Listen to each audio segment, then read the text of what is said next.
ఇక్కడ కేవీకేలో form manager. Actually మీరు వచ్చింది ఇక్కడికి ఏంటంటే ప్రొఫెసర్ జయశంకర్ అగ్రికల్చర్ యూనివర్సిటీ కింద మనకు 3 వింగ్స్ ఉంటాయి. 3 వింగ్స్ అంటే ఏంటంటే ఆ యూనివర్సిటీ కింద ఒకటి ఎడ్యుకేషన్ మీలానే ఒకటి ఎడ్యుకేషన్ వింగ్ ఉంటుంది. అందులో BSc agriculture college, diploma colleges ఉంటాయి.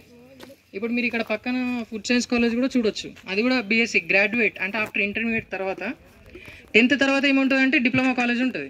అది ఎడ్యుకేషన్ వింగ్.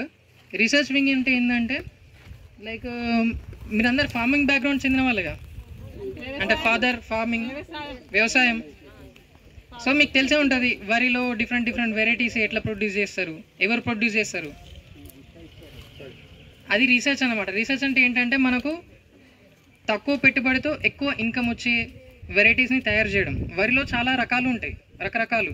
సేమ్ ఇప్పుడు మ్యాంగోస్లో డిఫరెంట్ వెరైటీస్ ఉన్నట్టు వరిలో కానీ షుగర్ కేన్లో కానీ. మీకు ఐడియా ఉందా సెరల్ క్రాప్స్, పల్సెస్? సెరల్స్ అంటే ఏంటి? Rice, wheat, jowar. Pulse crops అంటే ఇప్పుడు క్రాప్స్లో డిస్టింగ్విష్ అవుతాయి అనమాట. డిఫరెంట్ టైప్స్ ఆఫ్ క్రాప్స్ ఉంటాయి. అందులో సెరల్ క్రాప్స్ అని, పల్సెస్ క్రాప్స్ అని. పల్సెస్ అంటే ఏంటి? కందులు, శనగలు, పప్పు దినుసులను పల్సెస్ అంటాం. సెరల్స్ అంటే రైస్, వీట్, జోవార్ ఇవి. మళ్ళీ ఇంకా మిల్లెట్స్ అంటే ఏంటంటే రాగులు, చిరుధాన్యాలు. ఇట్లా different types of classifications of crops ఉంటాయి. ఇవి మీకు వస్తాయి, మీరు ఇంకా లో క్లాస్ అనుకుంటా. సో ఈ డిఫరెంట్ టైప్స్ ఆఫ్ క్రాప్స్లో రీసెర్చ్ చేసి ఆ డిఫరెంట్ టైప్స్ ఆఫ్ వెరైటీస్ని ప్రొడ్యూస్ చేయడం సైంటిస్ట్ యొక్క మెయిన్ ఎయిమ్ అండ్ ఆబ్జెక్టివ్. అది రీసెర్చ్ వింగ్. ఎడ్యుకేషన్ వింగ్ ఒకటి అయిపోయింది, రీసెర్చ్ వింగ్ ఒకటి అయిపోయింది. Extension wing. ఎక్స్టెన్షన్ వింగ్ అంటే ఏంటంటే సైంటిస్ట్ ప్రొడ్యూస్ చేసిన డిఫరెంట్ టైప్స్ ఆఫ్ టెక్నాలజీస్ ఉంటాయి కదా, like different types of varieties కానీ, డిఫరెంట్ టైప్స్ ఆఫ్ అగ్రికల్చర్లో మిషనరీస్ యూజ్ చేస్తున్నాం ఇప్పుడు. Different types of tractor attached implements. మనం ట్రాక్టర్కి అటాచ్ చేసి చాలా ఇంప్లిమెంట్స్ యూజ్ చేస్తున్నాం, ఎందుకంటే లేబర్ని తక్కువ చేసి ప్రొడక్షన్ని పెంచడానికి. అట్లాంటి టెక్నాలజీస్ని ఫార్మర్స్కి అందజేయడానికి ఎక్స్టెన్షన్ వింగ్ అనమాట. అంటే సైంటిస్ట్ ఏదైనా ఒకటి క్రియేట్ చేసి అది రైతులకు అందుతుందా లేదా అనడానికి ఒక మీడియేటర్గా మేము పనిచేస్తాం. మాది ఎక్స్టెన్షన్ వింగ్. ఇది ఎక్స్టెన్షన్ వింగ్. ఓకేనా? యాక్చువల్లీ ఇక్కడ మీకు ఏం చూపించగలుగుతామంటే ఇక్కడ లోకల్ ఫార్మర్స్కి లైక్ ఆల్టర్నేటివ్ ఇన్కమ్స్. ఒకవేళ మీరు వేసిన ప్యాడీ క్రాప్స్ కానీ ఇంకేదైనా లాస్ అయిందనుకోండి, వాటి ఆల్టర్నేటివ్ ఇన్కమ్ జనరేషన్ ఎట్లా అంటే లైక్ ఇలాంటి వెర్మి కంపోస్ట్. ఇప్పుడు ఒకవేళ మీకు బర్రెలు అవి ఉన్నాయనుకోండి, అందులో నుంచి వచ్చిన బై ప్రోడక్ట్స్, రా మెటీరియల్స్, కౌడంగ్, మళ్ళీ వరి కోత కోసిన తర్వాత ఎండిపోయిన గడ్డి, అది యూజ్ చేసుకుని వెర్మి కంపోస్ట్ తయారు చేయొచ్చు. అది కూడా ఒక టైప్ ఆఫ్ ఎంటర్ప్రెన్యూర్షిప్. ఎంటర్ప్రెన్యూర్షిప్ అంటే అది ఒక బిజినెస్ ఐడియా. అది వెర్మి కంపోస్ట్ అనేది ఆర్గానిక్ మెన్యూర్గా పనిచేస్తుంది. మీకు సింపుల్ అర్థమయ్యే లాంగ్వేజ్లో చెప్పాలంటే మీ ఫాదర్స్ని అడగండి, ఫార్మింగ్లో రైస్ ప్యాడీ ప్లాట్స్లో ఏది ఎక్కువ కెమికల్స్ ఫెర్టిలైజర్స్ వాడతారంటే యూరియా, డిఏపి, ఎంఓపి. ఫెర్టిలైజర్స్ ఇవే చెప్తారు, ఇంకేమైనా చెప్తారా? Urea, DAP, MOP. ఎందుకు ఇవే వాడతారు? ఎందుకంటే ప్లాంట్ యొక్క మేజర్ న్యూట్రియన్స్ ఏంటంటే నైట్రోజన్, ఫాస్ఫరస్, పొటాషియం. యూరియాలో నైట్రోజన్ 46% ఉంటుంది, సో యూరియా కంటెంట్ వాడతారు. ఇవన్నీ ఏంటంటే ఆర్గానిక్ కెమికల్ ఫెర్టిలైజర్స్, అంటే ఆర్గానిక్ ఫెర్టిలైజర్స్. ఇవన్నీ కొన్ని ఇయర్స్ నుంచి వాడడం వల్ల ల్యాండ్ అనేది డిగ్రేడ్, పొల్యూట్ అయిపోయింది. అంటే మనం ఇప్పుడు తినే ఫుడ్ ఏంటి? Indirect polluted food. ఇది తిన్నా మనకంత ఇమ్యూనిటీ ఉండదు. ఎందుకంటే ఒక ప్యాడీ క్రాప్ 4 months క్రాప్ అనుకోండి, అందులో ఎన్నో స్ప్రేయింగ్స్ జరుగుతాయి, ఎన్నో పురుగు మందులు, ఎన్నో కెమికల్ ఫెర్టిలైజర్స్ వేసి పెంచింది. అది తినడం ద్వారా మనకు ఏమైనా లాభమేనా? So we have to reduce chemical organic fertilizer usage and promote organic manures. Organic మెన్యూర్స్ని ప్రమోట్ చేయాలి, కెమికల్స్ వాడకాన్ని తగ్గించాలి, ల్యాండ్ పొల్యూషన్ని, డిగ్రేడ్ని ఆపాలి. ఇప్పుడు ఇంకా రాబోయే ముందు ఫ్యూచర్స్లో ల్యాండ్ అనేది ఇంకా పొల్యూట్ అయిపోతుంది, మనకు ఆ రిసోర్సెస్ కూడా ఉండవు. సో ఇప్పుడు ఏదైనా పొలంకి మందేయకపోతే పండడం చూసారు ఇక్కడ? అది రేర్ కేసెస్. ఎందుకంటే ఆల్రెడీ భూమిలో ఉన్న సారం మొత్తం మనమే ఆల్మోస్ట్ స్పాయిల్ చేసేసినాం. ఎక్కువ ఫెర్టిలైజర్స్, కెమికల్స్ ఎక్కువ వాడడం వల్ల అందులో ఉన్న micro organisms, beneficial micro organisms అంటే ఎర్త్ వామ్స్, వాటికి న్యూట్రియంట్స్ని అందజేస్తాయి సాయిల్స్ని తినేసి. ఈ వెర్మి కంపోస్ట్ అనేది కూడా ఎర్త్ వామ్స్ వల్ల వానపాముల ఎరుము అంటాం. ఓకే, మీకైతే అర్థమైంది కదా మెయిన్ ఏం ఏంటో ఇక్కడ. ఏంటంటే కెమికల్ ఫెర్టిలైజర్స్ని రెడ్యూస్ చేసి ఆర్గానిక్ మెన్యూస్ని ప్రమోట్ చేయాలి, ఆర్గానిక్ ఫెర్టిలైజర్స్ని ప్రమోట్ చేయాలి.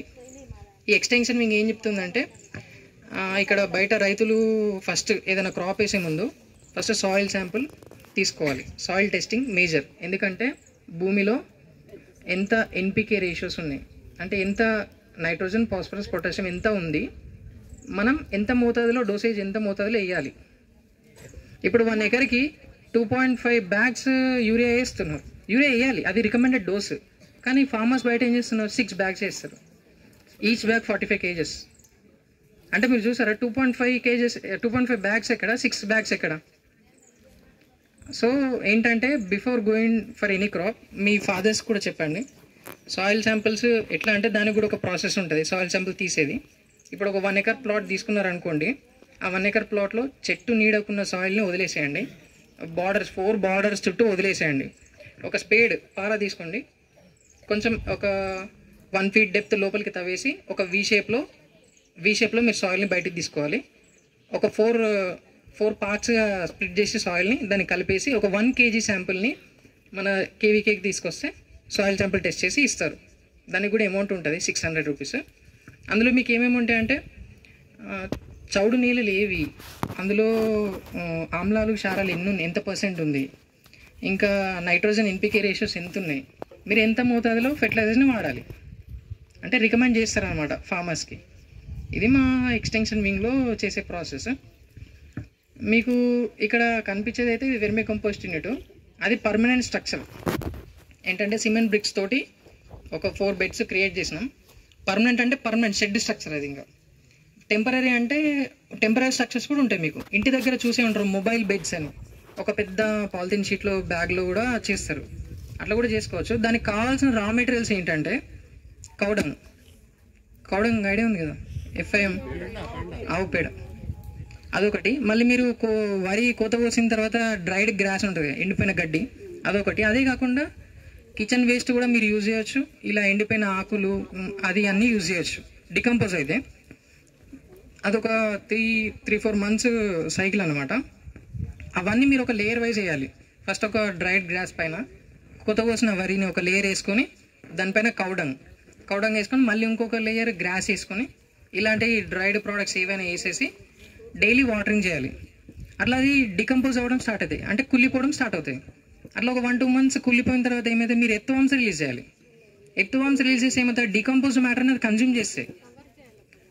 కవర్ అంటే యాక్చువల్లీ ఈ ఎండాకాలం గన్నీ బ్యాగ్స్ కవర్ చేస్తాం, ఎందుకనంటే డ్యూ టు ఎండకి ఆ షెడ్ వేడికి ఎర్త్వార్మ్స్ చనిపోతాయి. మళ్ళీ కౌడంగ్ వేసేటప్పుడు కూడా వెట్ కౌడంగ్ వేస్తే ఏమవుతుందంటే అందులో హీట్ ప్రొడ్యూస్ అవుతుంది, దానివల్ల కూడా ఎర్త్వార్మ్స్ చనిపోతాయి. అందుకే ఏం చేయాలంటే ఫస్ట్ 2 months వరకు ఓన్లీ రా మెటీరియల్స్ వేసేసి దానిపైన వాటరింగ్ చేయాలి. ఆ 2 months తర్వాత మీరు ఎర్త్వార్మ్స్ రిలీజ్ చేసామనుకోండి, ఆ డికంపోజ్డ్ ప్రోడక్ట్ని తినేసి కన్జ్యూమే ఫీకల్ మ్యాటర్ రిలీజ్ చేస్తుంది. ఇప్పుడు that is called vermi compost. అదొక 4 months సైకిల్. మీకు వెర్మి కంపోస్ట్కి FIMకి తేడా ఏంటంటే, వెర్మి కంపోస్ట్ తయారైన తర్వాత దాన్ని మీరు ఇట్లా పౌడర్లా ఉంటుంది, టీ పౌడర్లా ఉంటుంది, దాన్ని చూసే స్మెల్ కూడా రాదు, అది రియల్ వెర్మి కంపోస్ట్. ఈ కౌడంగ్ చూడండి, మీరు ఇప్పుడు లోపలికి వెళ్ళగానే స్మెల్ వస్తుంది మీకు, అంటే అది ఇంకా డికంపోజ్ కాలేదు. సో ఇట్లా ఇది ఒక డెమో ప్లాట్. అందులో NPK రేషియోస్ ఉంటాయి, కొంత % వరకు ఉంటాయి. అంటే దాన్ని వేయడం వల్ల ఏమవుతుందంటే చెట్టు ఎదుగుదలకి న్యూట్రియంట్స్ ఇస్తాయి. సేమ్ యూరియాలానే దానిలో నైట్రోజన్ ఉన్నట్టు దీనిలో కూడా 0.5 grams నైట్రోజన్ ఉంటుంది. ఇది ఆర్గానిక్ అన్నమాట, ఆర్గానిక్. ఇక్కడ ఇంకా ఇప్పుడు మ్యాంగో చెట్లు చూస్తున్నారు కదా, ఇప్పుడు ఇక్కడ చేసేది ఏంటంటే మ్యాంగో గ్రాఫ్టింగ్స్ చేస్తారు. ఇప్పుడు డిఫరెంట్ టైప్స్ ఆఫ్ వెరైటీస్ ఎట్లా డెవలప్ అవుతాయి. ఇప్పుడు ఈ చెట్టును చూపించగానే ఈ చెట్టు ఏ వెరైటీ అంటే ఎవరైనా చెప్పగలుగుతారా? చెప్పలేరు. కొందరు ఎక్స్పీరియన్స్ ఉన్న పర్సన్స్ ఏం చేస్తారు, లీవ్స్ని చూసి చెప్పేస్తారు. కాకపోతే ఇక్కడ ఏంటంటే మ్యాంగోలో ప్రొపగేషన్ టెక్నిక్ ఏంటిదంటే గ్రాఫ్టింగ్. మీకు జనరల్గా అర్థమయ్యే లాంగ్వేజ్లో చెప్పాలంటే, ఏదైనా ఇంటి దగ్గర జామ చెట్టు ఉంది కదా, జామ చెట్టు కొమ్మని వంచేసి కాలుతోటి భూమికి టచ్ అయ్యేటట్టు తొక్కేసి లోపల పెట్టేసేయండి, భూమి లోపల ఆ కొమ్మని. అది బ్రేక్ అయిపోతుంది కదా, దానిపైన సాయిల్ కవర్ చేయండి, డైలీ వాటర్ పట్టండి. మీకు ఒక 15 days 20 days తర్వాత మీకు కొత్త వేర్లు రావడం స్టార్ట్ అవుతాయి.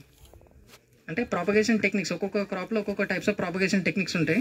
మ్యాంగోస్లో ఏంటిదంటే మ్యాంగో గ్రాఫ్టింగ్ అంటాం. That is a major common technique.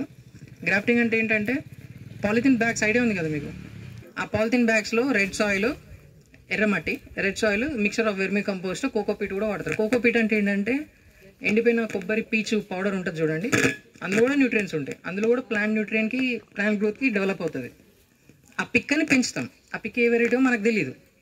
ఈ మనం అనుకున్న వెరైటీ, సపోజ్ ఇది బంగినపల్లి వెరైటీ అనుకోండి, దానికి సపరేట్ గ్రాఫ్టర్స్ ఉంటారు. అంటే గ్రాఫ్టింగ్ టెక్నిక్ చేసేవాళ్ళు బయట నుంచి వస్తారు. ఈ బంగినపల్లి అనే చెట్టు కొమ్మని వాళ్ళు ఏం చేస్తారంటే ఒక 1 వీక్ బిఫోర్ ఒక కొమ్మని ఆకులని తెంపేసి ఒక 10 days వరకు చెట్టు పైన ఉంచుతారు ఆ కొమ్మని. ఎందుకంటే ప్రీ క్యూరింగ్, అంటే ఆ ఫుడ్ మెటీరియల్ మొత్తం అక్కడ కొమ్మ వరకు వచ్చి అక్కడే అయిపోతుంది. ఆ కొమ్మని కట్ చేసి, ఈ పిక్క నుంచి పెరిగిన కొమ్మ ఉంటుంది చూడండి, దానికో స్లాంట్ కటింగ్ ఇస్తారు, దానికో స్లాంట్ కట్ చేసి ఇట్లా పెట్టేస్తారు, జాయిన్ చేసేస్తారు. జాయిన్ చేసేసి ఒక థ్రెడ్ తోటి గట్టిగా కట్టేస్తారు. ఎయిర్ టైట్, ఎయిర్ పోవద్దు, వాటర్ పోవద్దు. ఒక 1 month 2 months వరకు ఉంచేసాం అనుకోండి, మనకేమైంది అంటే మనం ఏదైతే కొమ్మని అంటుకట్టామో అది లీవ్స్ ప్రొడ్యూస్ అవుతాయి. బడ్ నుంచి లీవ్స్ వస్తాయి. Bud is a point where leaf arise. ఒక మీకు వస్తుంది, ఈ ముందు క్లాసుల్లో వస్తాయి. అంటుకట్టే విధానం మీరు అనుకున్న వెరైటీ కొమ్మకి ఆకులు రావడం స్టార్ట్ అవుతుంది. ఇండైరెక్ట్గా మీరు ఏం ట్రై చేయాలనుకున్నారు, మీకు కావాల్సిన వెరైటీ రావాలి. పిక్కలోంచి వచ్చిన వెరైటీని ఏం చేస్తాం, కొమ్మని కట్ చేసేస్తాం. మీరు అంటుకట్టే వెరైటీ వచ్చేస్తుంది ఆటోమేటిక్గా. ఇది అంటుకట్టే విధానం.